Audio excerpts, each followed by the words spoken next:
रात के समय कार धक्के खाते हुए रुक गई और आरव उसमें से नीचे उतरा और घड़ी देखी।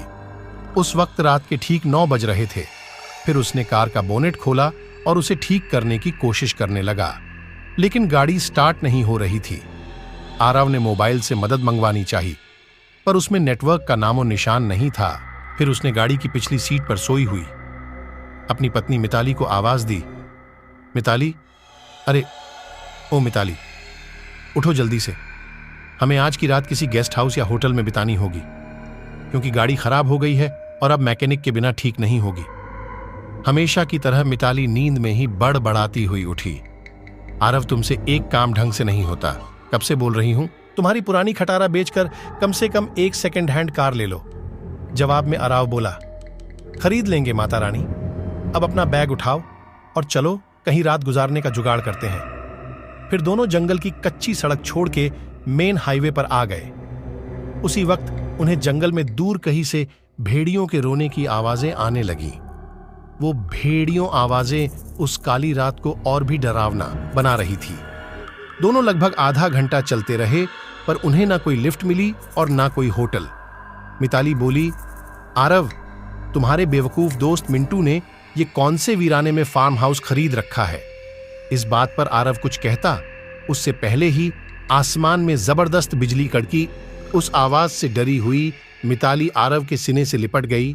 उस वक्त आरव के चेहरे पर एक मुस्कान चमक गई कि तेज बारिश के आसार नजर आने लगे थे। तभी चलते चलते बिजली की चमचमाती तेज रोशनी में उन्हें एक पुरानी हवेली दिखाई दी। वह दोनों तेजी से दौड़ते दौड़ते उस हवेली के नजदीक पहुंचे। हवेली गेट पर उन्हें कोई वॉचमैन नजर नहीं आया, इसीलिए वह दोनों गेट खोलकर हवेली के मेन दरवाजे के पास पहुंचे। दरवाजे पर डोरबेल के नाम पर एक पुरानी रस्सी किसी सांप की तरह लटक रही थी। उस रस्सी को आरव ने 2-3 बार खींचा, लेकिन अंदर से किसी भी घंटी की आवाज नहीं आया। फिर मिताली ने दरवाजे पर खटखटाने के लिए अपना हाथ आगे बढ़ा ही रही थी, उससे पहले ही अंदर से एक भारी आवाज आई, अंदर आ जाओ, दरवाजा खुला है। उन्हें दोनों को यह बात अजीब लगी, क्योंकि अंदर से किसी भी घंटी की आवाज नहीं आई थी और न ही उन दोनों ने कोई आवाज की थी। फिर वह दोनों दरवाजा खोलकर अंदर गए। दरवाजे के ठीक सामने झूले पर बैठकर एक आदमी शाही अंदाज में सिगार पी रहा था। उन्हें देखते ही आरव बोला, सर, हम यहां से कुछ ही किलोमीटर दूर हमारे दोस्त का फार्म हाउस देखने जा रहे थे, पर बीच रास्ते में हमारी कार खराब हो गई और मदद बुलाने के लिए मोबाइल में नेटवर्क भी नहीं है कि क्या हम आपके फोन से एक कॉल कर सकते हैं। झूले पर बैठे उस आदमी के चेहरे पर कोई भाव नहीं था। उसने कहा, जरूर कीजिए, टेलीफोन ऊपर के आखिरी कमरे में है। आरव ने उन्हें पहले परिचय देना उचित समझा। उसने कहा, मेरा नाम आरव है और ये है मेरी पत्नी मिताली। जवाब में वह आदमी बोला, मेरा नाम दादा ठाकुर है, मैं इस हवेली का मालिक हूं। आरव और मिताली हवेली की शान देखते ही रहे थे कि उनकी नजर दादा ठाकुर के पीछे वाली दीवार की सबसे बड़ी फोटो फ्रेम पर पड़ी, जो खाली थी और पूरे घर में तस्वीरें ही तस्वीरें थीं। उन सब में एक बात समान थी कि किसी भी तस्वीर में कोई भी हंस नहीं रहा था। सभी तस्वीरें बिल्कुल भी भावनाहीन थीं। फिर आरव और मिताली दोनों ऊपरी मंजिल पर गए और आखिरी कमरे में जाकर लैंडलाइन से अपने दोस्त मिंटू को कॉल करने लगे। बहुत बार कोशिश करने पर भी फोन नहीं लग रहा था।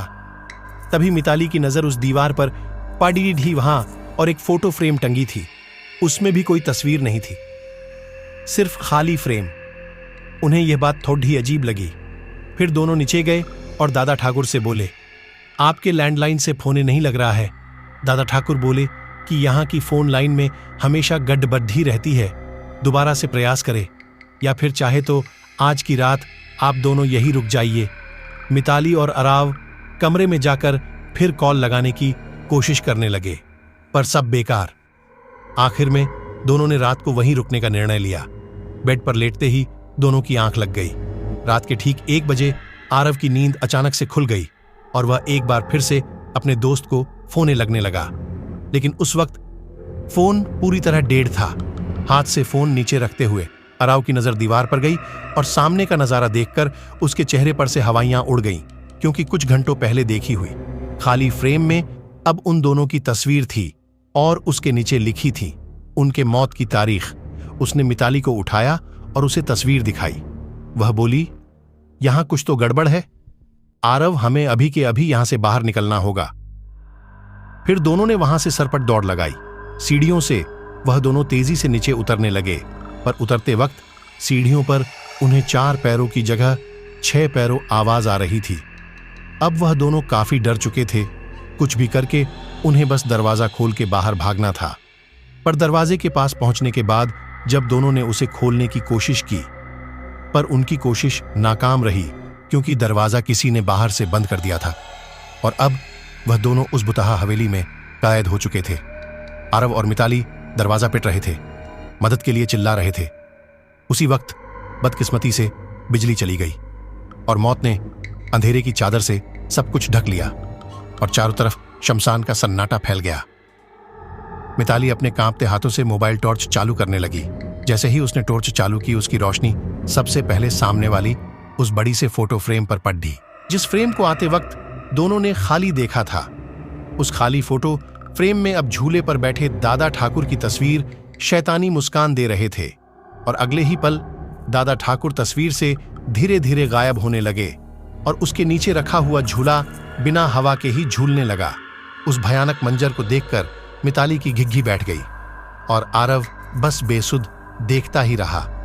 कुछ ही पलों में मोबाइल भी स्विच ऑफ हो गया। अब तक उजाले में मिताली और आरव को वहां पर एक दूसरे के सांसों की ही आवाज आ रही थी, पर अब अंधेरे में उन्हें और कई सारे लोगों के सांसों की आवाज सुनाई देने लगी।